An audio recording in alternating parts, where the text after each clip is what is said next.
trying out my new background.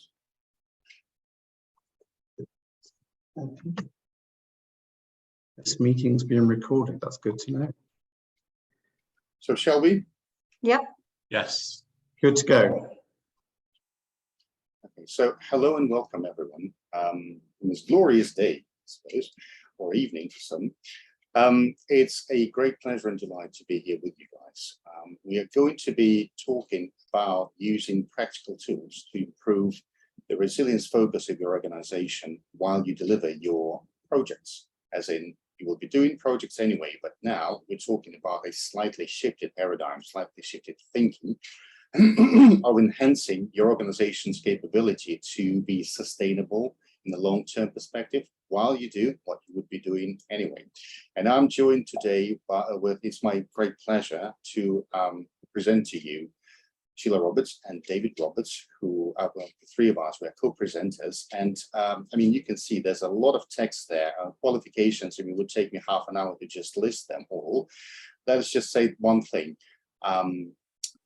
Before you guys, you have two super credible individuals who've spent decades researching and practicing, mostly practicing management science, management consulting, training in project and program management. And the three of us, we are the core authors of a book which was recently published on business resilience, the sustainable way to make practical progress for organizations. The subtitle is slightly different, but it's basically about the sustainable way of making positive change in your organization in the VUCA times. And without much further ado, the reason why we are here today could be summarized as follows. The world is changing, and it's changing at a neck-breaking pace, and the disruptions that you get both on the global level and in your organizations are so drastic these days that it's just impossible to not have resilience or sustainable development of the organization ingrained in the organizational design. We came up with a framework which we believe will help you to do just that. So we introduce a business resilience framework and its building blocks to enable you to put these considerations of resilience into your organizational design and daily operations. Today we're going to be looking at, we're going to basically talk about the framework, but we're also going to introduce several practical tools that every project manager and PMO could use to enhance the resilience focus of their organization while they're delivering their projects. We'll also talk about briefly about a roadmap, a typical roadmap that we would think would be useful to apply when you use those tools. And we will show you, we will work with you, or rather you and I, yourselves and ourselves, we will work together to actually apply some of those tools in a practical scenario. And it's going to be based on a case study of a fairly recent thing that happened in Germany when the government decided to diversify, to end basically the Russian dictate or the gas supply into the country. And so this is your plan for the day. It's indicative, obviously. We're going to try to stick as close as possible to that plan. So we're going to do the introduction. We're going to do a first block of practice, as in resilience profile. We're going to have a short break after that. So it's roughly an hour and a half, then a break, and an hour and a half up to that. And hopefully that is not going to fatigue you too much. I mean, basically, if you feel that you will need a break before that, please do let us know. We'll adapt. But if not, it's going to be half-half with a short break in between. And so that was a super quick introduction into the logistics of the day. Now, this is now about why we're doing it. Well, VUCA world, basically, you can look at, you can pick out a few pictures here now and then, but basically it's the economy, it's the politics, it's the epidemiological situation, it's the recent advances in the disruptive technologies, including the AI, which is basically just the latest iteration of those disruptive things.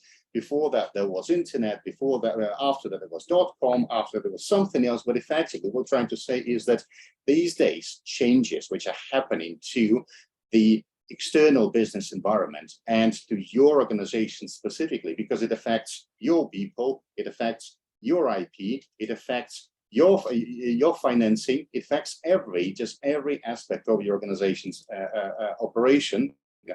All of those things have accelerated and are more disruptive than ever, which basically means for a project manager, you have several challenges. You need to ensure the project plan really works. So you will be, saying, oh, here's my scope, here's my budget, here's my schedule, here's blah, blah, blah.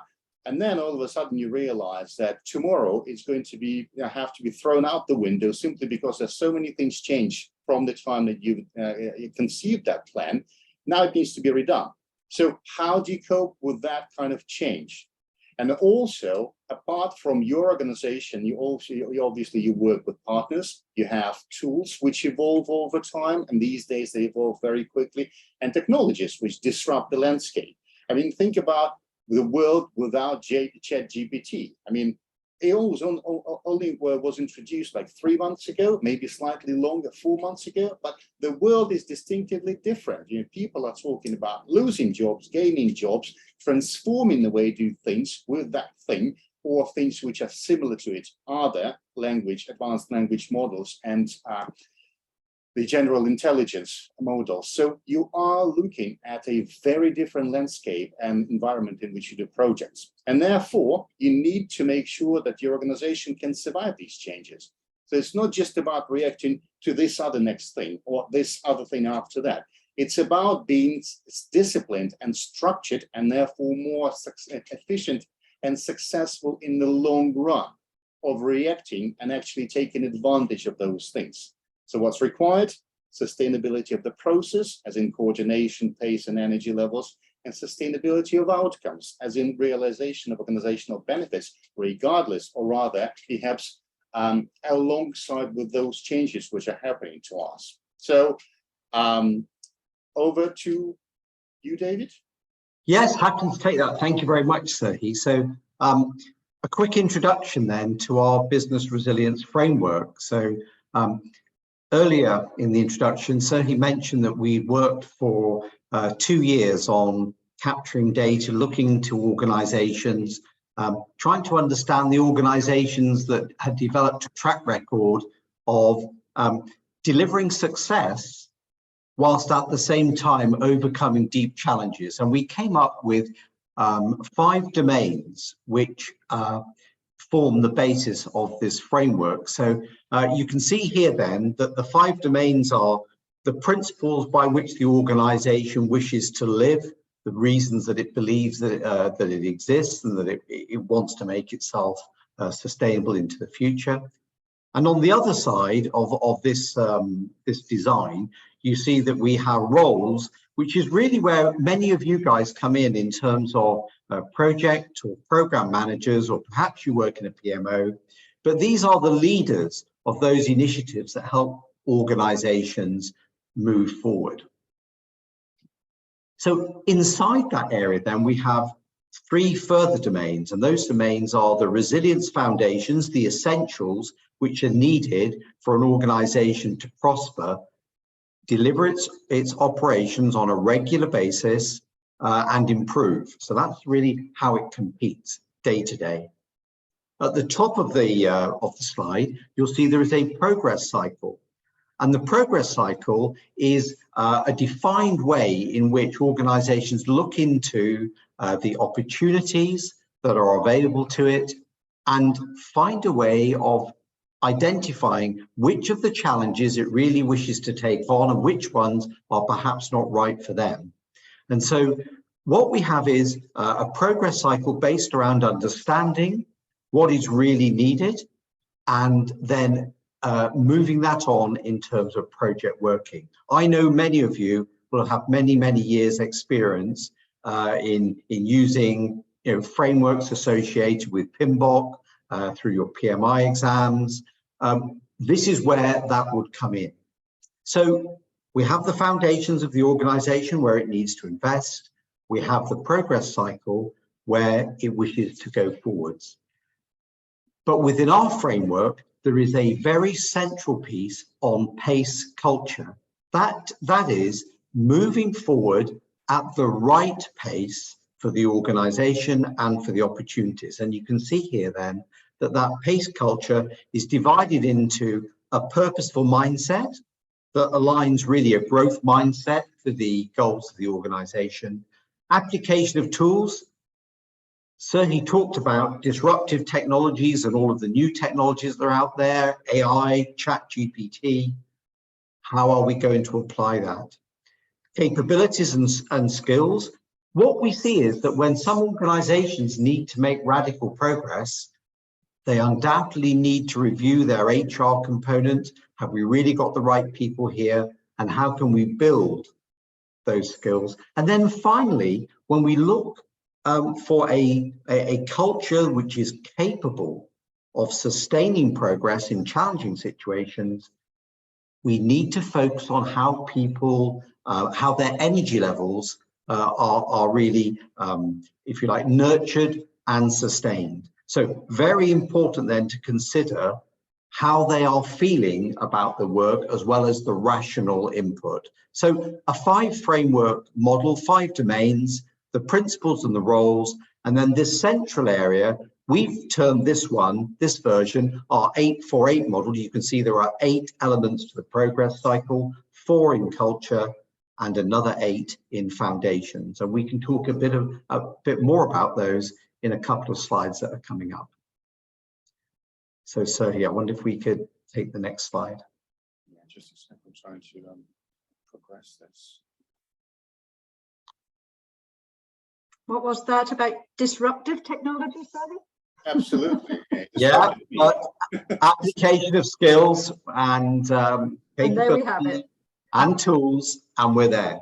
Okay, so just to explain how we were thinking about this model, just note then that we've got a design really which is fundamentally a number of elements. Those are the 8 that you see here. So regulatory governance and evolving vision, sustainable operations, innovation and risk, leading, and if I could see the rest of the slide, I'll tell you what we have here, but I'm going to just do that here. There we go. Leading and influencing, enterprising investment, network collaboration, and finally, evolutionary portfolio. And you'll notice that this is something of an infinity loop. So our expectation is that these are areas of investment which continue to change and evolve with the organization, with its experience, with the building of capabilities. Okay, so what we see then is that we've got 8 elements, and inside each one, we have best practices. So in this model, you'll notice in the 8-4-8 design at the center, we have elements and we have best practices. And then finally, you see a reference back to a tool at the bottom. So what we tried to capture in this slide are the key elements and the best practices, and then tools that would support them. Our model, this business resilience framework, is based on the idea that many organizations will already have invested over many years in the things they need to be successful. But you'll see here that by designing, by reviewing the organization in this 8-4-8 model, for the elements, and then the best practices, what we have is a modular design where something that is working for the organization can either be improved or it can be clicked out and we put in a new way of doing something. Okay, so if we take something like evolving vision, for example, and you already have a way of modeling and quantification, then it may be that what you've got is working, or upon reflection you decide, no, we need to pull out our current approach to modeling and quantification and replace it with another version. And the same would go for any of these best practices within all parts of our business resilience framework. Okay, so Serge, shall we move to the next one? If we had a whole day just to introduce the framework, I guess we could take it, couldn't we? We could enjoy that, but we haven't. So I'm trying to give you an understanding of how this would operate. So once again, in the progress cycle, we see that we have 8 elements. progress definition. That's where we decide this is what we really need to see progress on in our next business cycle. Recognizing the challenges that face us, and you'll see a reference within there back to VUCA sensitivity, and some other best practices that we need to have in order to do that job well. As we move around our second infinity loop, we've got an opportunity assessment, the need for good alignment, and then some, which I'm sure that many of you think, well, yes, we really do try to align our project working to our organizational goals. We'll talk a bit more about how we see this model working, but you can see that there we've got a resilience profile, which is how we check how resilient the organization is. But then we extend not just from inside the organization, but to look out to our partner network and the contributions to progress and so forth. So within the progress cycle, two models. We first of all check out, we relate back to our vision, and then which bit of that are we going to achieve? That's our progress definition. We capture how challenged are we at the moment. Then we look at the opportunities that are really available to us. Are they aligned to where we really need to be for sustainable progress delivered at pace? And that's upon that set of information, we make a decision. Is this particular initiative, which will turn into a project, is this something that we really want to do? Once we get to that point, we then start to move into so how are we going to do it?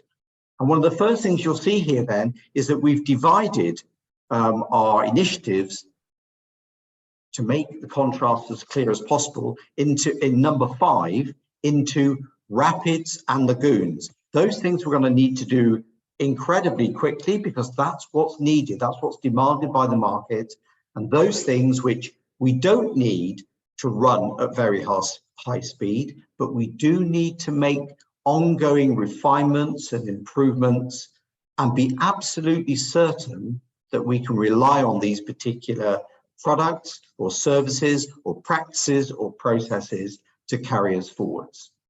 Okay, so rapids and lagoons. We try to understand which is appropriate. And you can see in the tool section that Serge is referring to here then, we could either be using traditional waterfall style methods, or we could be using agile for either of those approaches, all right, as you would see fit. You guys are the experts in project management. Okay, and then we move on to enabling the team. So a large focus here on self-management, which is all part of why we have this elevated energy focus, self-management and collaboration. And then a big desire to get the best of the best that we can. So facilitation methods, and maybe Sheila can talk about those if you get the moment during the session, but facilitation methods are a strong part of how we work in collaboration with our partners. So moving along then, the stuff that I know you'll be very familiar with in terms of selection and testing, the quality reviews and so forth with all of that. And then finally, success and learning. So we may have decided we really want to do something. We're living in a VUCA environment. There's lots of rapid change. We move into development. We identify whether it's a fast pace or it's a lagoon.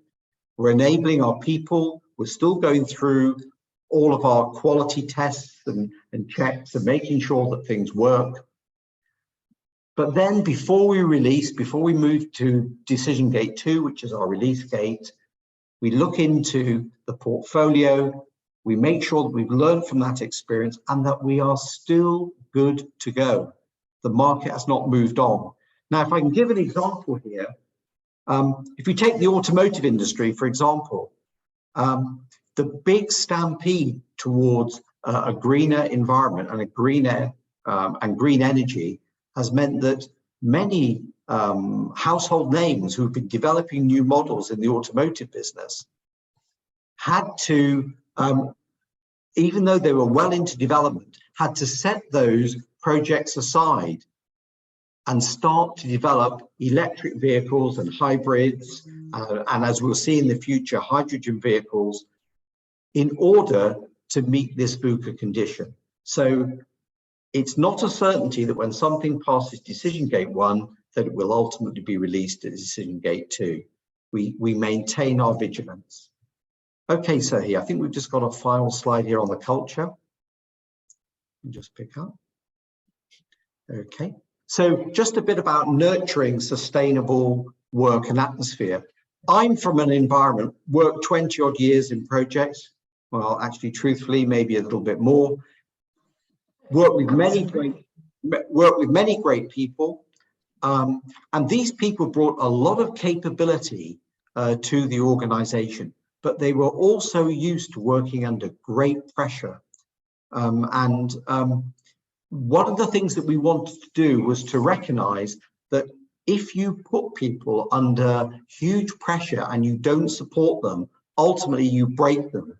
Now, Sheila and myself, and I'm sure Serge as well, have had the pleasure of working with some very big names, some FANG companies, okay? But to see those companies bringing great people that we know, work them to the bone and discard them 18 months later as just being exhausted is not where we believe sustainability lies, all right? So because of that then, we focused on these 4 areas. A purposeful mindset, okay, where we really think about all of those things that they teach people in great places. At University of Pennsylvania, they organized the Penn Institute to teach those people entering the American military. This is how you face up to a very challenging situation. You might not feel you can do it on your own, but together we can. How are we going to build that capability? So there's a whole load of stuff in here about a growth mindset and things that we can do in order to defend ourselves when we feel we're challenged unfairly. The application of tools, not to repeat myself, but a digital transformation, it's almost been like a digital tsunami, hasn't it?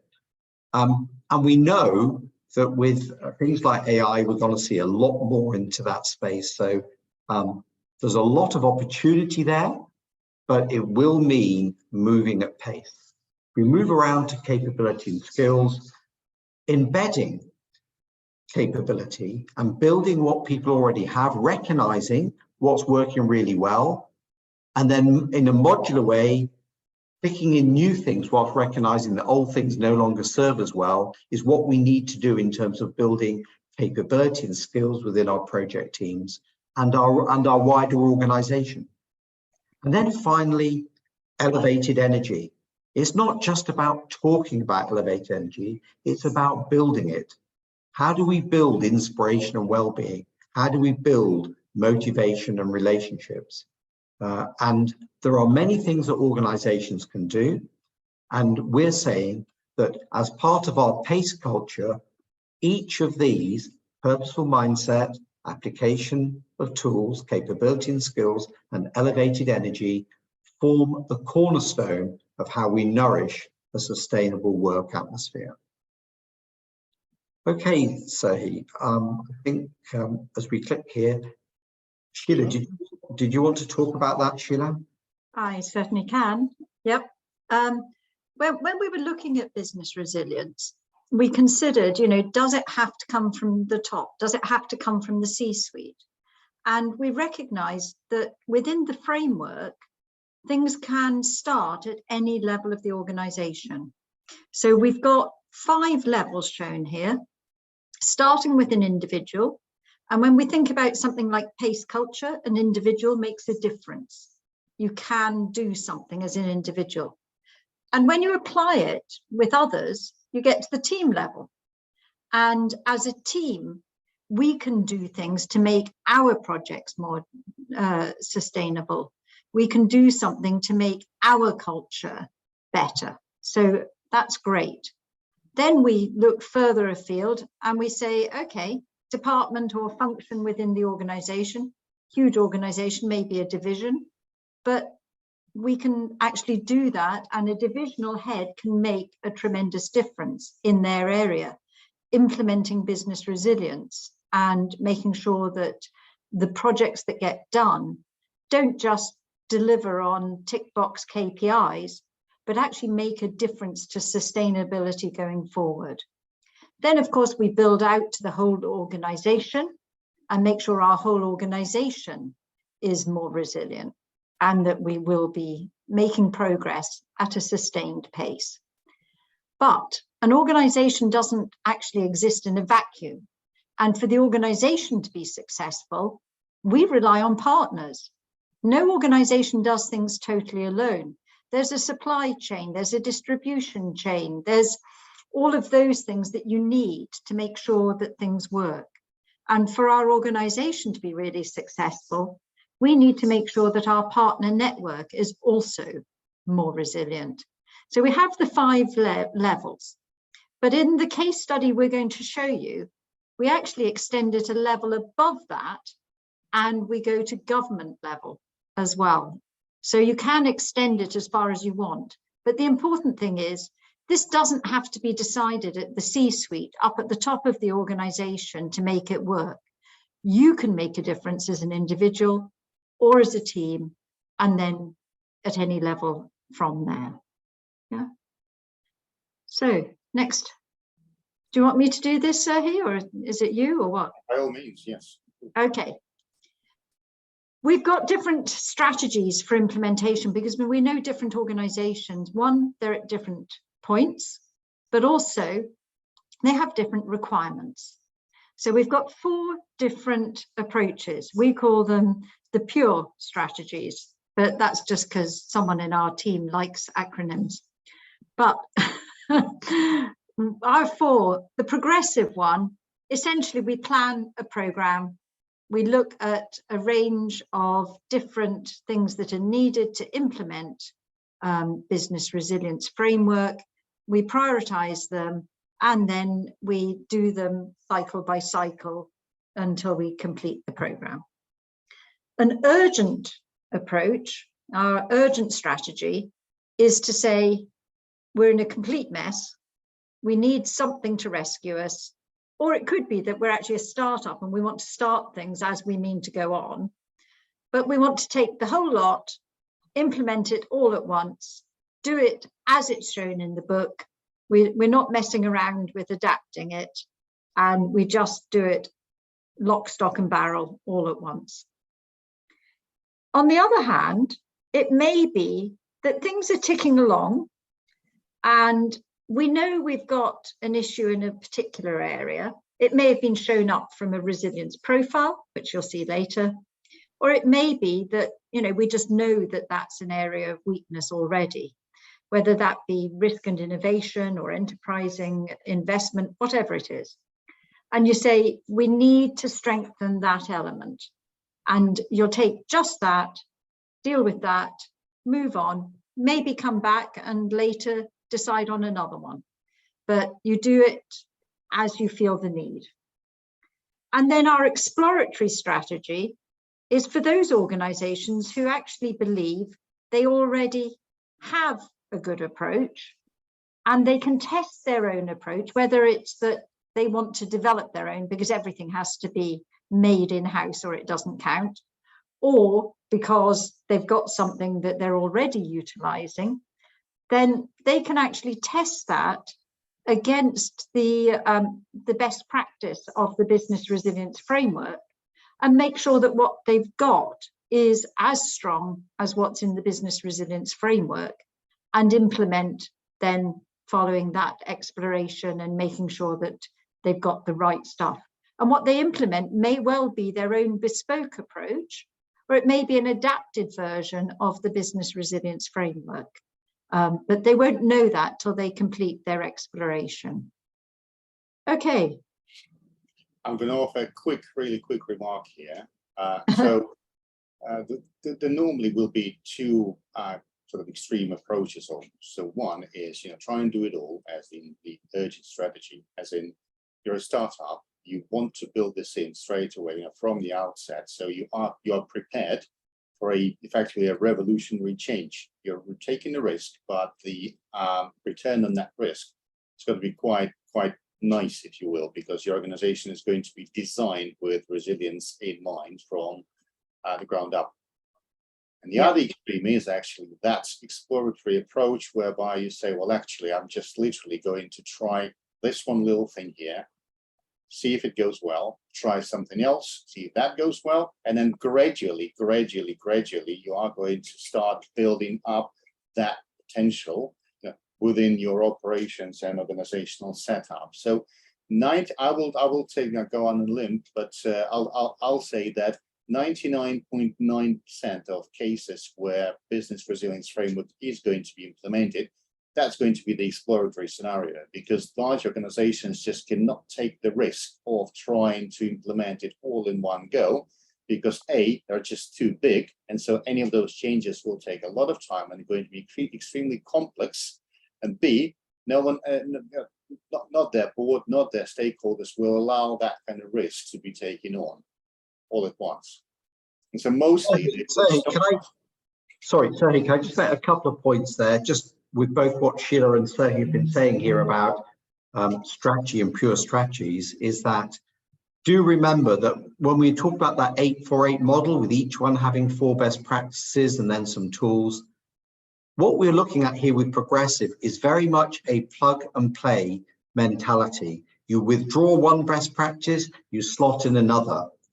Okay, with the urgent one, it was, we're lost, we really need to do it all at once. With responsive, it's because maybe a customer or a situation the company has required it. And as Sheila mentioned with exploratory, and Serge mentioned as well, it's because the company feels we are heavily invested in what we've done already, but we do feel we're missing something.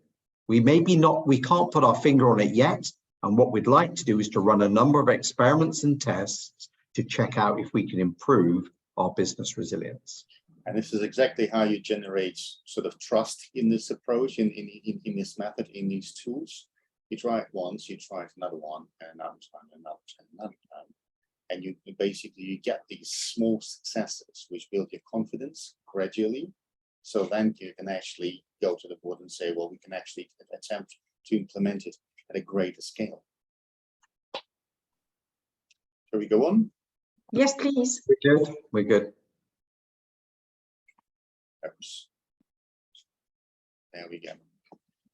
So we're right into the tools section. And the first tool we're going to look at is the resilience profile. And it's all yours, Sheila. Okay, thank you. So the resilience profile is there to actually identify how resilient is the organization, what level are they at.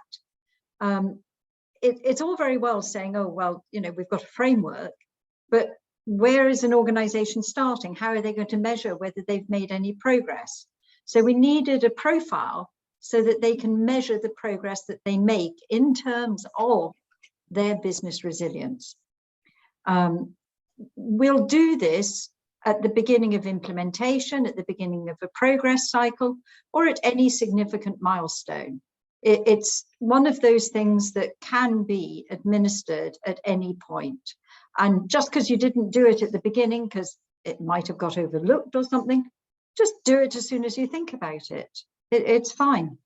The whole way of doing it is set out quite clearly in the book. And in fact, I was having a discussion with somebody at the end of last week who said, I think I can do this from the book. So that's great. What does it imply for us? Well, it helps us select which value initiatives we're actually going to go ahead with. And that's based on the profile saying which elements of the framework, which domains of the framework need the most work. You will prioritize your own organization. In one organization, it may be that making sure we've got the right vision is the top priority. In another, it might be about actually making sure that decision gate 1 works. So which initiatives are going to go forward? How are we going to make that decision? What criteria, what information do we need?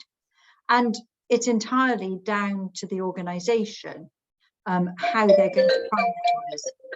but the progress cycle will the resilience profile will give them the baseline information to take it from. It helps to identify the right strategy. So there's 4 strategies: progressive, urgent, responsive, and exploratory. If you do the resilience profile at the beginning, it will help you understand which strategy might actually be the best for your organization. It can be done internally. In fact, on the Resilience Professionals website, there is a quick self-assessment version, or externally can come in as consultants and do it. Gives it more independence, a little bit more objectivity. And as we saw with the organization at 5 levels, you can apply the resilience profile at different levels as well. Probably not at the individual level, not going to give you a lot of helpful information there. But once you get to team level, department or division level, you will find that actually it is quite helpful. Okay, Serhi, next one.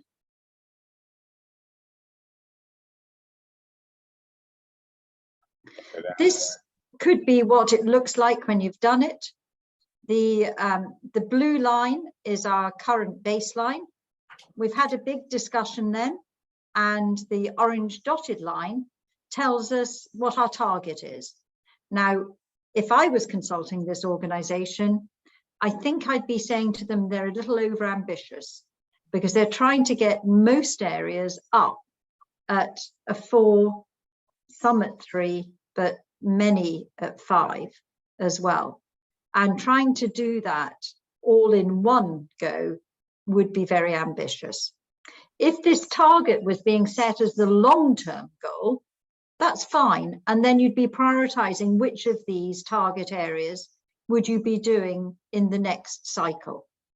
Yeah? But essentially, every element that is in the framework is shown here, and there is a profile which has been assessed, and we now know where we currently are. Some areas are down at number 1. So, for example, roles is at number 1, probably because they haven't implemented the business resilience framework. They don't have any business resilience roles in there. Nobody is taking responsibility for it at the moment. Quite an easy one to fix. And it's quite surprising the target for that one is still right down at the bottom. But every organization has different views. Okay, shall we move on? Sure. So the business case, who's doing that? David?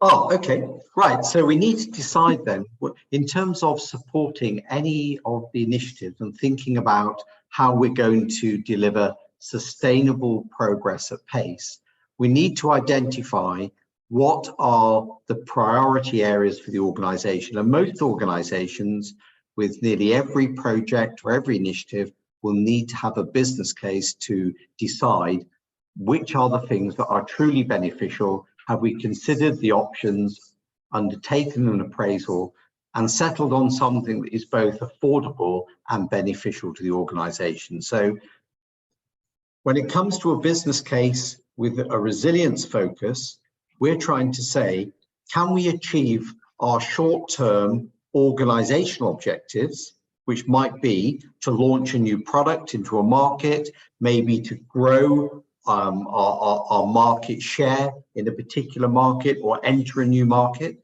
That might be a short-term thing. But in doing that, are we learning enough in terms of our processes and practices? Are we improving our portfolio enough in terms of products and services that we ultimately don't just satisfy the narrow goal of, say, a marketing department that needs a stronger product or a service, but we also make the organization more resilient? So there are both the short and the longer term priorities. And the other part of it is, how do we de-risk this investment? And one of the ways that can be done is by alignment with network partner interests to make sure that all of those other organizations that we work with that mean that we can offer a competitive solution in a marketplace, or a robust one in the marketplace, can be delivered. So We're focused here on the immediate objective and the extent to which it contributes to our longer term ambition as an organization. Okay, so tools. Sheila, I think you were going to talk actually to this one on the Prince2 Yep, and yep. the other framework. So I'll let you carry on. I think that's my previous role in Prince2, isn't it? So anyway, what we've done is we've got a template for you, which has just got a very, very simple business case. So we picked out the template from Prince2 as a really simplified approach to business cases, and then said, how would we actually make that more appropriate to developing business resilience as well as delivering a project. So in terms of putting together your business case, you have your standard Prince2 headings with the summary, the reason, the options, what the benefits will be, the risks, the costs, and the timescales. So from a business resilience point of view, the summary is the summary, fine. The reason, we add in the emerging vision so that we actually see what the vision is and how that reason fits it. What the options are, we add the progress definition, which enables us to say what part of the overall vision are we needing to deliver, and therefore our options in order to deliver that part of the vision, the progress definition. The options will include, of course, the chosen option. The expected benefits include the opportunity assessment, so that things like the delivery confidence are in there. It's all very well saying, we're going to get all these benefits from doing this, but how confident are we in being able to deliver what's needed to get those benefits? So we add that in to help us understand. The risks, we add in what level of challenge we're facing. And our challenge, we've actually in the book got a particular challenge score based on the level of challenge in the external environment and in fact the internal environment. If we don't have capacity, how are we going to get this done? Plus innovation and risk. What level of risk are we taking? What level of innovation do we need? And that helps us understand the overall level of risk. And our costs, within the Prince2 business case, the funding is identified, but it's not always clear where that funding comes from. And sometimes our investment actually needs to be in talent, not just money. So we need to identify whether that is a requirement as well. And our timescales, is this going to be a rapid or a lagoon? Do we need to do it urgently and quickly? Or actually, is it something better done over a longer period of time? There are projects which it's not just a matter of, well, it's less urgent. It's also a matter that some of them should be done over a longer period of time. If anyone's ever been involved in something like clinical trials for a new drug, you will know that you should not be rushing that without due cause. The pandemic did actually see clinical trials done very quickly, but when you look into those, you'll see a lot of the groundwork had already been done. That's the bit that doesn't hit the press. So you can see we have our normal business case and we strengthen it by making sure that there's the extra bit of information available from the business resilience framework. I'll add to that one thing that this is but one example of a business case format, and yes, there are various ones around. And so the charm, I suppose, of the approach is that actually you can easily map it on just about any format of those business cases that you will have.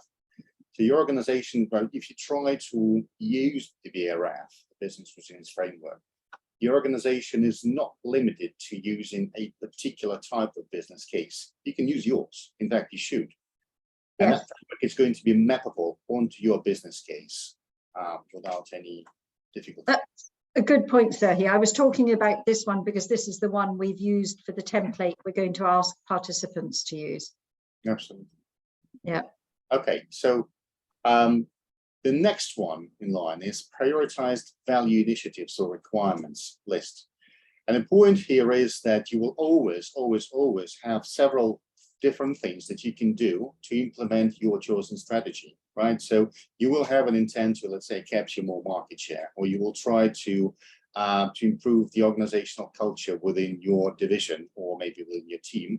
There are various ways of achieving that objective. And so these various ways are going to be implemented as projects. So here we need to figure out which particular project we're going to take on, or even within the project, we would be looking at various tasks, activities that we're going to need to do to achieve those given objectives. And as we know, given the agile approach, the pragmatist, the realist way of going about delivering something is to say, actually, given the fact that there's going to be a lot of change throughout the delivery of the project, we must not commit to delivering 100% of the initial spec.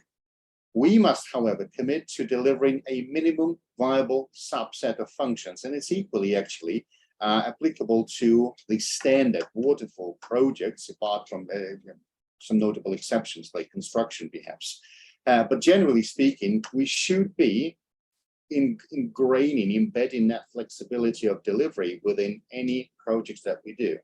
And so inevitably, we'll need to prioritize things that we do. Out of that bunch of things that we could potentially deliver, there's going to be a smaller number that we want to deliver absolutely. And there's going to be some other subset that we might deliver if the circumstances allow us. But here we're looking at, first of all, prioritizing. So establishing the order in which we're going to be undertaking those value initiatives in order to maximize this balance between direct value that the project delivers to the organization and the resilience value for the organization. So what David was saying before, shorter term objectives, this is the direct output of the project, and longer term objectives, as in, while doing that, we're also strengthening our culture, we're strengthening our staff, we're strengthening our processes, we're strengthening the organization as a whole. And the implications include both short and medium-term, long-term priorities that need to be considered all at once to begin with, because that's how priorities work here. You can use here a variety of prioritization techniques, and perhaps for the agile crowd, Moscow is going to be the one that they know best, or they've at least heard of it. But this is not limited to Moscow. In fact, the one that we are going to use today, or rather next time, sorry, the one that we have an example in the next slide does not use Moscow, and it still works. So there's probably a dozen of those prioritization techniques around. The point here is that you can choose any that you like, and it will still deliver what we need here. And finally, it can apply to individual projects, programs, or the entire portfolio, right? So initiatives, tasks, activities within a project, or across projects, or across the portfolio throughout the entire range of activities the organization is undertaking. And this is an example of such a prioritized requirements for a list for the creation of a, let's say, the crisis response collaboration portal. It's a different project that we looked at earlier. And basically what you've got is your standard format for the agile crowd, obviously, as a role. I want to do something so that I can achieve a particular outcome. And you will identify roles here, for instance, as a partner, that's a role, volunteer, that's a role, international aid organization, a role, government, IT manager, supplies manager, press officer, coordination manager, and so on and so forth. The reason why you would write it down in such a format is that it provides consistency, so you can actually then have a more or less consistent, stable way of comparing these initiatives. You can come up with the estimated cost and effort. You can come up with the customer benefit and value, resilience benefit and value, progress definition contribution, and then from these four aspects, you can calculate the value of the prioritization score, i.e. the balanced value of that initiative that we are going to get if we deliver it. And so very similar to your traditional risk log, where you would have for every listed risk, you would have impact, probability, multiply that and you get the exposure, and then you rank those risks according to the exposure. It's a very similar approach here, only we have these 4 aspects here. The estimated cost and effort, i.e. how much does it cost? What does it take to actually deliver that? Then the benefit and value to the customer, then the benefit and value to the resilience of the organization, and then the overall contribution to the progress definition in the current progress cycle. So these 2 elements are completely new in this tool. That is somehow new, but you can find it in various instances in different models that people use in management science. But generally speaking, what we've tried to come up with here is a balanced way of accounting for the short and long-term value of any given initiative that the organization may be undertaking. And then it allows us to prioritize them and to say, well, in the next progress cycle, in the next, let's say, 3 to 6 months, we need to be focusing our attention on the top 2 or top 3. Being pragmatists and saying, as Sheila before said, you can't do everything in one go. It's just impossible. So being realistic about it, we are operating under limited resources, time, money, intellectual property, any other things that you can master to get this done. And you will say, well, within those limitations, I will work on this because it delivers the best possible value for me right now. 1 and 2. And so moving on to the next tool, we have the energy assessment, and that is meant to sustain energy for the delivery throughout the project physically and mentally. So this is all about the team. Previous ones were more or less technical. This one is actually all about people. So we know full well that organizations don't do business. I mean, it's a cliche, right? So people do. So every single organization inevitably comes down to that selected group of individuals who make things happen on that particular level. And it's equally characteristic of any project team. So it's not a project and some nameless entity that does it. It's you, the PM, it's your people here within the team, and it's the external partners and stakeholders who you interact with to make things happen. So energy assessment here is all about those human beings who can actually make things happen or actually completely bomb it, completely ruin it if they just don't have the energy or the the mindset isn't right. So in that sense, this tool enables us to first of all audit or take stock of the overarching of the prevailing mood within the team, and then highlight issues that might be preventing people from delivering their best, really. Some of the implications here are energy, set and maintain the right atmosphere to make sure that you can complete the work however long it takes sustainably, which basically means very often people are quite capable of doing burst efforts. I mean, let's get going, another week, and we do it. And you can do that at times, but not for very long. I mean, you can do it once, maybe twice, maybe thrice, and then people just run out of juice. And then they go, okay, tapped out, productivity just completely tanks, and that's it for you. What you really need to do, and this is what basically also the agile crowd talks about every single time, you absolutely want to do the sustainable pace of delivery. You cannot possibly lead to people's burnout, because this is what will kill your delivery. So you absolutely want that level of energy to be, first of all, right. It's got to be the right type of energy, and it's got to have the consistent level, not too high, but also not too low. And that also means that you need to reevaluate. You need to redo this exercise often, because it's one thing to do it once at the beginning of the project. Everyone's super excited, enthusiastic. They go into it and do. Several weeks down the line, or months down the line, people are all tapped out. They had several setbacks, which meant the motivation went down. Some people get disillusioned, completely royally angry with all that's happening with the project. You have a very different type of energy now prevailing. So your team is performing in a very, very different way. They might still be delivering, but that might be not for long. So what we're saying here is that this assessment, however useful in the beginning, it will lose its usefulness if you do not maintain that kind of audit effort, if you do not redo it. And finally, it's the indicator for other elements. So connected to the foundations and process, tools, skills, mindset. We're saying the model is interconnected in the sense that your purposeful mindset, if you don't get the right mindset, you might have low motivation no matter what you do. Or if the processes aren't tuned up well enough, people might be losing motivation, not because they don't want to do the work, it's just because they can't do the work.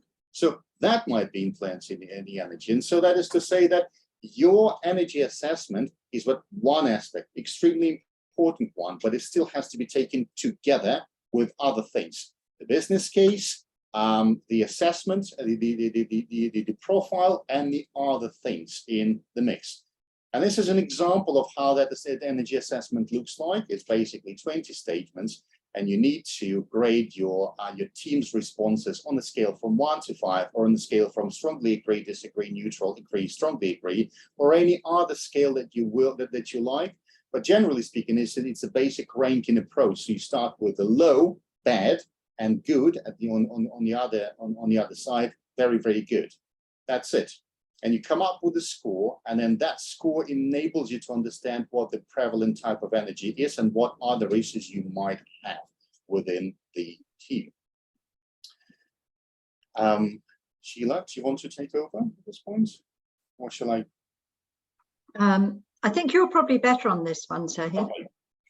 So, Resilience Approach Questionnaire, yet another tool in our tool set, and it's basically something to enable people, the team, and sometimes external stakeholders to come up to this common consensus, common understanding, common page of what the guiding principles should be when we deliver the project. So people from the agile world might be familiar with a thing which is called project approach questionnaire, PAC, in Agile PM.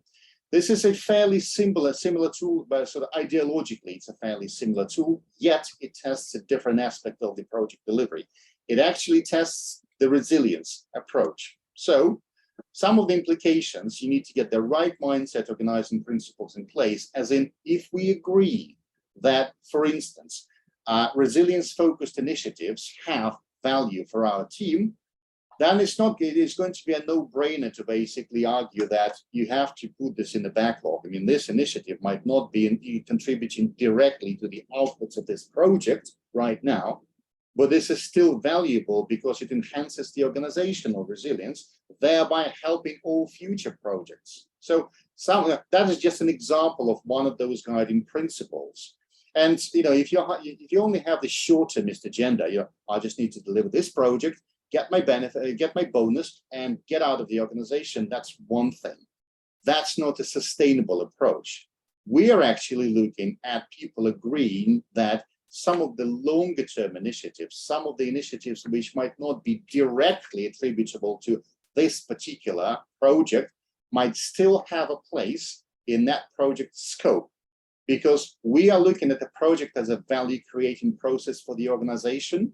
So it does deliver direct outputs, which immediately benefits the organization, but it should also pave the way to a more sustainable organization. So that resilience approach questionnaire is testing just these things. And obviously, some of those statements, they are going to be politically charged and potentially influenced. And that also means, Sheila reminds me, it does require an outside party to facilitate that exercise.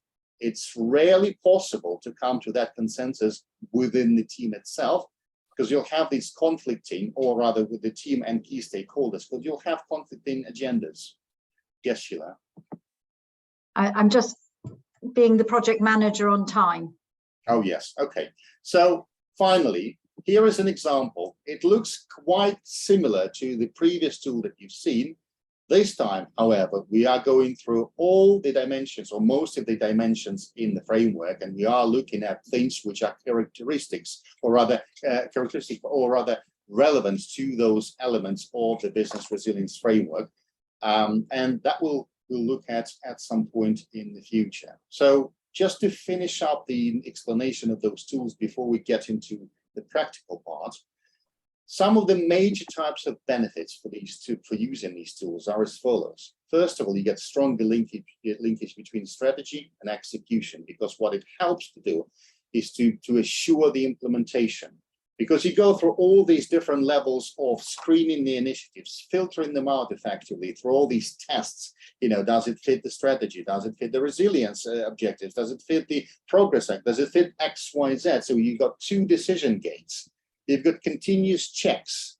And so that basically means that only the initiatives which continue, even throughout the execution, continue to make sense for the organization, both in short-term perspective and longer-term perspective. Only these initiatives make it to the end line, to the finishing line. Resilience value flow, continuous delivery of the right responses and support, reduce cost and rework, because you fail fast. You know, you screen them out early, so you don't go through the entire execution to then realize, oh, it didn't quite make sense, so we've just wasted all the time on all these resources. We screen them, that there are so many checks in the progress cycle built in that you are definitely going to catch those out much sooner than in the traditional approach, which means fail fast, but also succeed faster too. Operational effectiveness, because you optimize your response processes. You increase productivity because you're instituting the right culture in the assessment of initiatives. You also, where all of those lead to a more predictable delivery performance. I mean, and this is something which is, you cannot put a sort of a price tag on that. Delivery, which is assured, you know, something that your client can rely upon, is golden, absolutely, because in these uncertain days, you know, sometimes you can command a higher price tag on your project delivery, but if they know that you are definitely going to deliver, that justifies the higher cost. So you're actually helping yourself and your customer, because you get more money for doing that work, your customer gets assured delivery. And finally, or rather 2 final things, talent nurtured, as in work momentum, you gain it and you sustain it, and that helps people to feel fulfilled or more efficient, which does help specialists to feel that, you know, that they're doing the right thing, they're doing it with the right people, you know, they're getting the right type of remuneration for it. It all works well if the delivery is assured. And finally, improved satisfaction and retention. We've just, you know, sort of moved into it.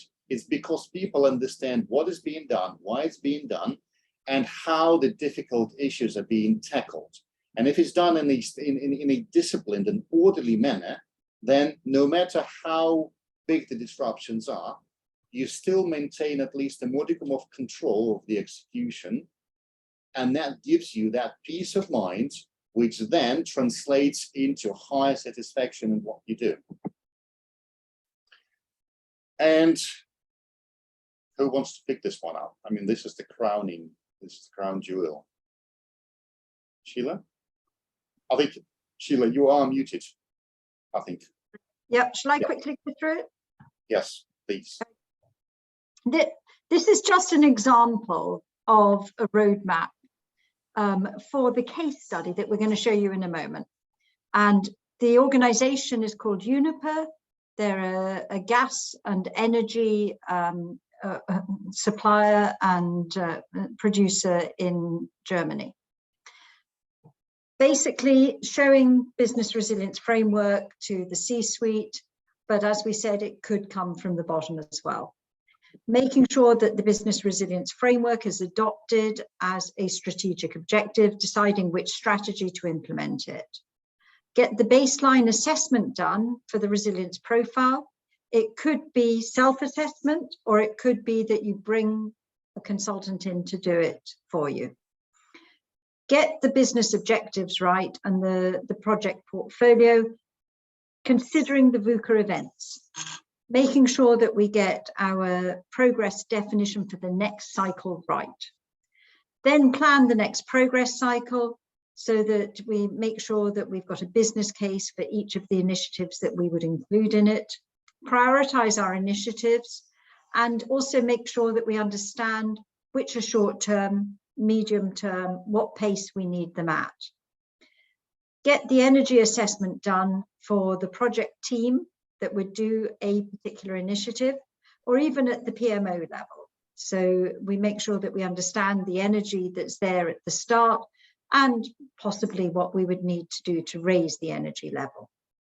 Get the resilience approach questionnaire done as well, identifying any gaps with that as well, so that we make sure that we are ready to do it and improve resilience. Deliver initiatives, you all know how to do that. Update our profile to see where we've improved, update the business resilience framework because we've adopted it, but that doesn't mean it doesn't need adapting. And celebrate success. We need to make sure that we recognize success in the organization.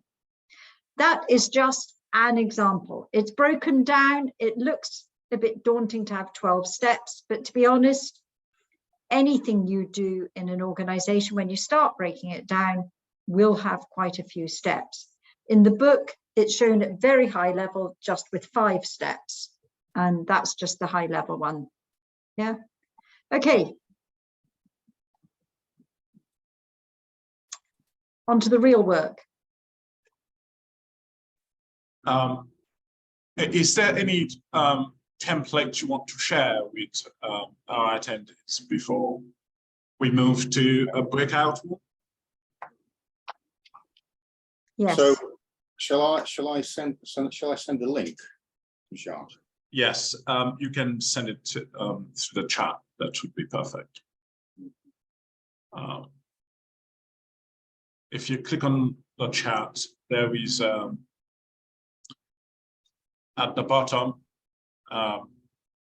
there's a document icon. You can just click on it and attach whatever you're sending here.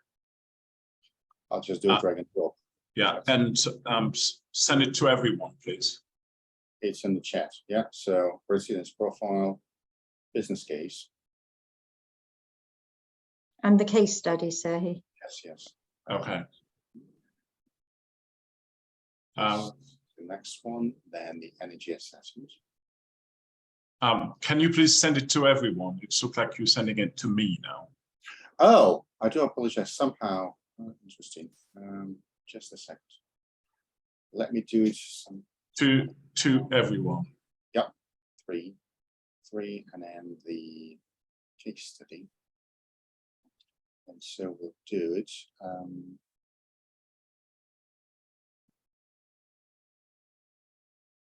If you make sure, Serge, everyone's got the case study first, while they're reading, we can. I'm just trying to figure out how do I send to everyone, because currently, for some reason, I can only just send to Jacques. Wait, no, you click on where it says to.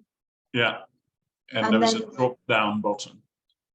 Yeah, then click on everyone.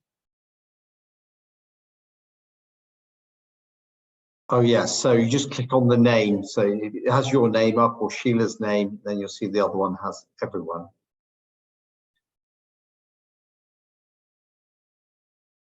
It was. I'm sorry, it's just chat. I don't happen to have the.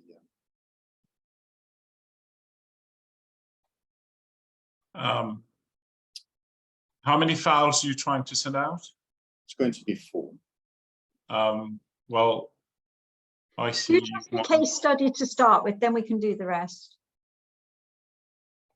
Okay, so I don't seem to be able to see that selector where you choose to whom you send it. It's just Jacques for some reason. So yeah, it's if you say where it says my name, there's a if you put your cursor on it, there's an arrow. If you click on it, yeah.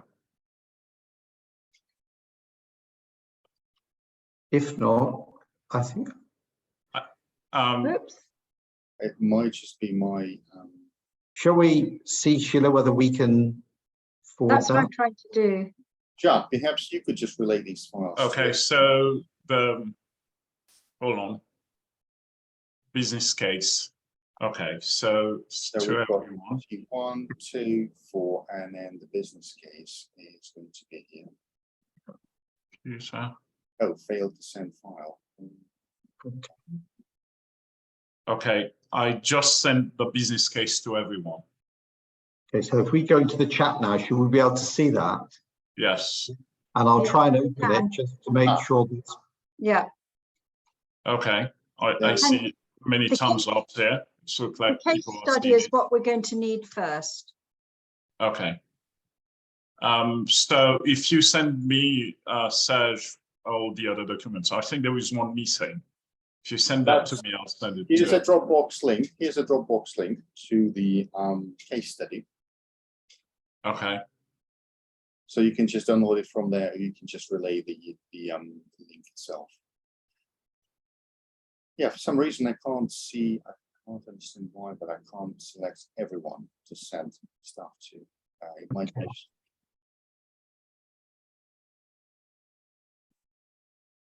Can you see the link, Jacques? I see it. I click on it. I'm just waiting. It's Okay. downloading something. Okay, so yes, that's good. Can share that with everyone now.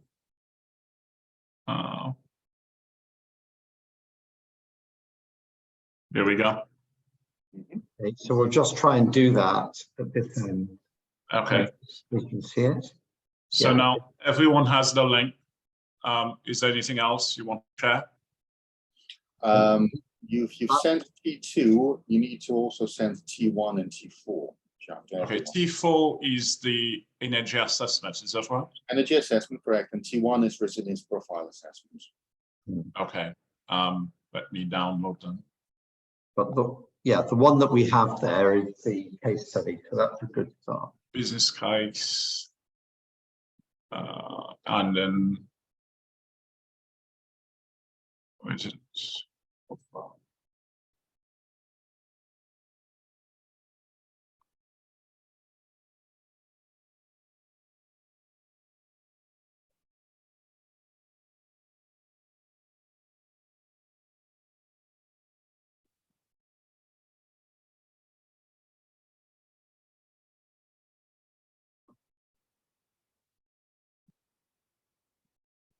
Okay.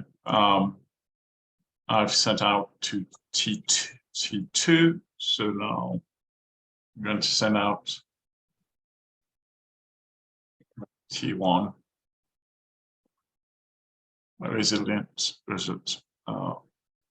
assessment profile. Okay, so I don't know. This it says this file cannot be sent. Give me 1 second. Why don't we let people start reading the case study, and then we can sort the rest of it. Okay, perfect. You know how long is the case study? I didn't look at So it it's yet. 15 minutes. 15 minutes. Yeah. Okay, perfect. So in there, you've got a basic case study to set out the organization and the project that's being undertaken and the situation. You've also got some additional information. One set will be used when we come to the business case exercise. The other set will be used when we come to the energy exercise. But do read it all, and then you've got a good understanding, and we'll carry on with the technology. I guess what we could do as a working scenario is you can read the case study and do a short break afterwards, and then we can come back and do all the exercises in the second part. Yeah. Yeah, and it's only 4 pages or just over 4 pages. That's what you're looking at. So it's 18 past 6. So we can start 20 to 7 after the break. So you read the case and then break, and then 20 to 7 we start. Yeah. Okay. What time we start? 6:40 London time, which is 1:40 Boston time, I guess. Okay, 1:40 Eastern Standard Time. Okay. Okay, perfect. So we're going to read the case and then come back for Reconvene in 21 minutes. For the exercise. That's perfect. Excellent. Oh, and by the way, guys, when you're reading it, assume you are part of the Uniper's Shift, Shore and Improvers project team. Yeah.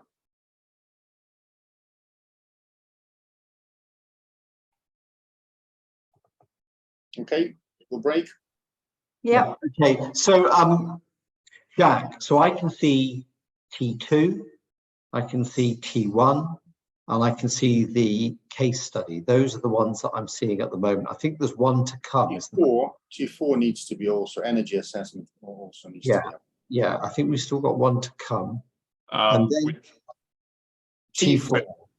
T4, okay, so there is one missing that's not in the chat now. Is there T3? I sent it to you, Jacques, before. So I sent you 3 files in the beginning: T1, T2, and T4. Okay, yes. How about Because T3? the other one is the case study, actually. I'll send it to you again. Okay, T3, that's the one I didn't have. Oh, look, I can now post to everyone. Oh my God. Well, that's very good. I swear Right. I didn't do anything. Life is exciting. Okay, but if we come back into this, then let's just see what we can see. So T4, so I'm seeing T2, sorry, 1, 2, and 4. Mm-hmm. And number 3, I think, 30, that was the case study, wasn't it? No. Well, the number 3 is the case study, which is. But that's what I'm saying, which we've sent, which you sent as Dropbox. Yeah. I sent it as a link to the Dropbox. Yes. So then what about the templates? So the template, so Jacques sent T2 to everyone. Then he sent the link to the case study. Then he sent the link to T4. T4 hasn't been sent yet. Yeah. I've sent it. Yes, it I've has. sent T4, yes. I've got it. All everything's been sent now. Okay, so that's perfect. Okay. See you all guys in 20 minutes. 1:40. Yes. Yep. Okay. It does require the delegates just to work through their laptop or whatever to open these. It does. As long you know, via their file system, but as long as they say save, it comes up. So we're just checking that they're going to see everything. And if you have questions, please just post in the chat. We'll address them. Yeah. Yeah. We'll keep an eye on the chat, don't worry. Yeah. I guess what we're trying to do here is just to make sure that if we can do it, it's a fair chance that everyone else can.